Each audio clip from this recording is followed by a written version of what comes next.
Face aux besoins, en tout cas, d'une unité de traitement sur ce département, en effet, depuis de nombreuses années, l'ensemble des professionnels n'ont pas d'exutoire pour pouvoir traiter leurs déchets. Ils les mettaient soit, je dirais, à la poubelle ou les stockaient. C'est en tout cas les éléments que nous avions. Les hôpitaux dépensaient énormément, en tout cas, d'argent, puisqu'en fait leurs déchets étaient stockés en conteneurs pour pouvoir être expédiés en Guadeloupe et traités. Et nous avons été sollicités, en tout cas fort de notre expérience, parce que nous sommes basés sur les 3 départements, de pouvoir apporter des solutions ici. Donc nous avons ici derrière moi la nouvelle unité, que nous avons en tout cas installée en juillet 2013. Nouvelle unité avec une nouvelle technologie, bien entendu, à micro-ondes, respectant les dernières normes. Une unité respectueuse de l'environnement, qui consomme très peu d'eau, qui tourne à l'électricité et qui permet aujourd'hui de pouvoir, quand je donne cet exemple, on prend 100 kg et aujourd'hui on en sort avec cette machine 80 kg. Donc nous proposons une multitude de services pour l'ensemble des professionnels de santé, à savoir tout ce qui est médecin, tout ce qui est profession libérale de santé, infirmier, cabinet, physiothanatropacteur, vétérinaire et bien entendu certains gros établissements tels que l'hôpital, j'ai envie de dire les laboratoires, le cabinet de radiologie, qui sont donc ce qu'on appelle dans notre langage des coproducteurs. Donc, c'est quoi les services de Medical Waste? C'est aujourd'hui proposer la fourniture de contenants, c'est adapté aux besoins des clients, c'est-à-dire on prend un exemple, il existe différents types de contenants tels que des fûts rigides, des saches plastiques et des cartons plastiques. Dans chaque contenant, nous on fait du conseil pour que les professionnels puissent trier.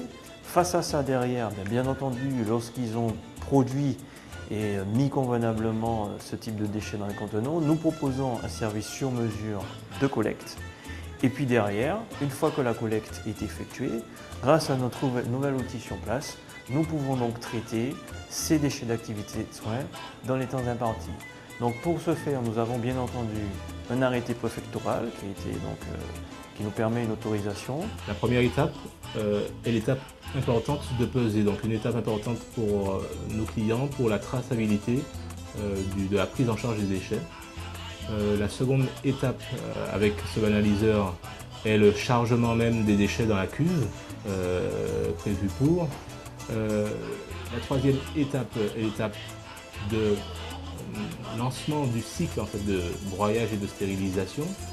Donc dès le lancement du cycle, le banaliseur se met à broyer en fait, les déchets au moyen de lames rotatives.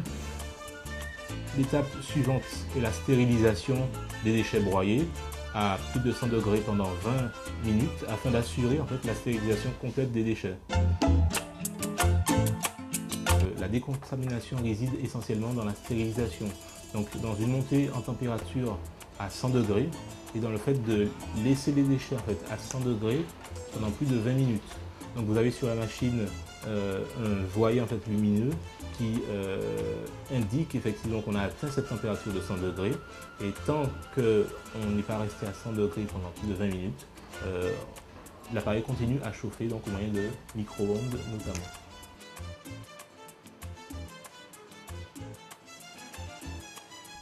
Au bout du cycle en fait, qui dure en moyenne 40 minutes, les déchets broyés et stérilisés sont prêts à être déchargés avec une réduction en poids d'au moins 20% et